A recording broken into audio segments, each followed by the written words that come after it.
జ్యోతిషాస్త్రరీత్యా ద్వాదశ రాశుల్లో 7వ రాశి అయినటువంటి తులారాశి మిత్రులారా, మీరు చిత్తా నక్షత్రం 3-4 పాదములు, స్వాతి నక్షత్రం 1-2-3-4 పాదములు, విశాఖ నక్షత్రం 1-2-3 పాదాలకి జన్మించిన మీరు తులారాశి వారిగా పరిగణించబడుతున్నారు. ఈ నెల మీకు శుభాశుభ ఫలితాలు ఎలా ఉన్నాయి అని అంటే, శుక్రుడు రాహుతో 6వ ఇంట్లో ఉన్నాడు ఈ నెల. సూర్యుడు ఇంకా బుధుడు 4వ ఇంట్లో, 5వ ఇంటికి అధిపతి అయినటువంటి శని, పాలక గ్రహమైనటువంటి శుక్రుడు రాహుతో 6వ ఇంట్లో.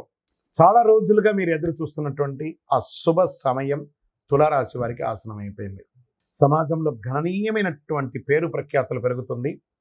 సమాజంలో ఉన్నత స్థాయి వ్యక్తుల యొక్క పరిచయాలు పెరుగుతుంది. తులారాశి మిత్రులారా, ఎప్పటి నుంచో కోర్టు వ్యవహారాల్లో ఉన్నాయి చూసారా, ఆ చిక్కులన్నీ తొలగిపోతుంది. రియల్ ఎస్టేట్ రంగం వారికి అద్భుతంగా ఉంటుంది కూడా చెప్పచ్చు. ఉద్యోగం చేసే చోట సహ ఉద్యోగుల దగ్గర నుంచి మంచి పేరు ప్రఖ్యాతులు పొందుతారు. వాళ్ళ యొక్క సపోర్ట్ ఉంటుంది. పై అధికారులు మిమ్మల్ని ప్రశంసిస్తారు. గౌరవ మర్యాదలు పెరుగుతుంది, ప్రమోషన్స్ పెరుగుతుంది, ఇంక్రిమెంట్స్ పెరుగుతుంది. ఎన్నో రోజులుగా మీరు కోరుకుంటున్నటువంటి ట్రాన్స్ఫర్స్ దొరుకుతుంది. మీకు అవార్డ్స్ కూడా పొందే అవకాశాలు ఉన్నాయి. వాణిజ్యపరంగా expansion of your business, industry tours వెళ్ళే అవకాశాలు ఉన్నాయి. మల్టిపుల్గా మీ వ్యాపార సంస్థను పెంచుకునే అవకాశాలు కూడా కనబడుతున్నాయి. డెడ్ స్టాక్స్ అంతా క్లియర్ అవుతున్నాయి. బ్యాంక్ లోన్స్ ద్వారా ఉన్నటువంటి ప్రెషర్స్ తొలగుతాయి. చిట్ ఫండ్స్ వారికి ఈ నెల కొంచెం అద్భుతంగా ఉంటుందని కూడా చెప్పవచ్చు. నెల ప్రారంభంలో చిన్న చిన్న ఖర్చులు ఉన్న మాస ద్వితీయం నుంచి అద్భుతంగా ఉంటుందని చెప్పచ్చు. కొత్త ప్రయత్నాలు ఆపండి, కొత్త ప్రయత్నాలు చేయకండి, ఆపండి. కొత్త బట్టలు, ఆభరణాలు తదనంతర తానే ఏదో విధంగా వచ్చేస్తుంది. గిఫ్ట్గా రావచ్చు లేదా కొనవచ్చు. ఏదైనా సాధించాలనే సంకల్పం మీలో ఏర్పడుతుంది. పాత వాహనాన్ని మార్చి కొత్త వాహనం కొంటారు. భార్యాభర్తల మధ్య అన్యోన్యత పెరిగిపోతుంది. విడిపోయిన దంపతులు కలుస్తారు. కొందరికి పిల్లల భాగ్యం కలుగుతుంది. శుభకార్యాల్లో పాల్గొంటారు. కుటుంబంతో కలిసి విందు వినోదాలకి పాల్గొంటారు.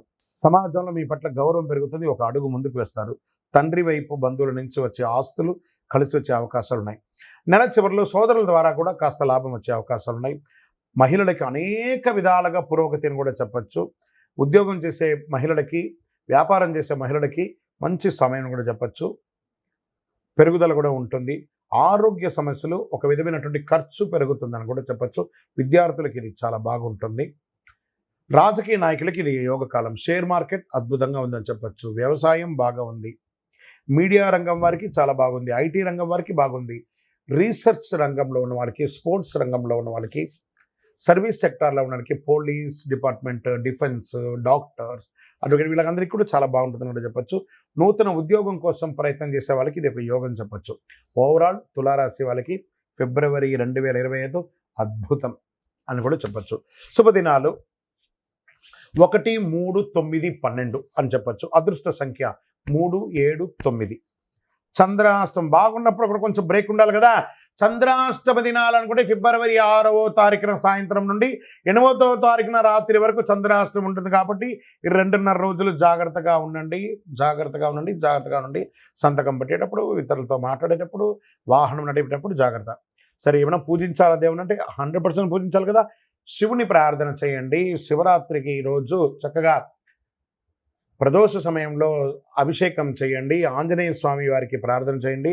ప్రతి సోమవారం శివుని యొక్క దేవాలయానికి వెళ్ళి బిల్వంతో అర్చన చేయండి. 12 ప్రదక్షిణాలు చేయండి. శివస్థుతులను పారాయణం చేయండి. ఆంజనేయ స్వామికి వెన్నతో అలంకారం చేయండి. ఇవన్నీ కూడా ఉంటుంది. దేవి సప్తసతి పారాయణం చేయండి. అతి శక్తివంతమైనటువంటి కరుంగాళి మాలను ధరించండి. ఆరోగ్యంగా బాగుంటారు. సామాజికమైనటువంటి సేవలు పొందుతారు. అద్భుతంగా ఉంటారు. ఏ విధమైనటువంటి దోషాలన్నీ తొలగిపోతాయి. ఆనందంగా ఉంటారు. మీ వయసు సంఖ్య ఎంత ఉందో అన్ని దీపాలు వెలిగించండి దేవాలయంలో.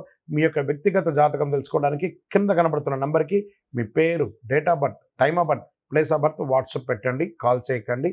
విజయోస్తు.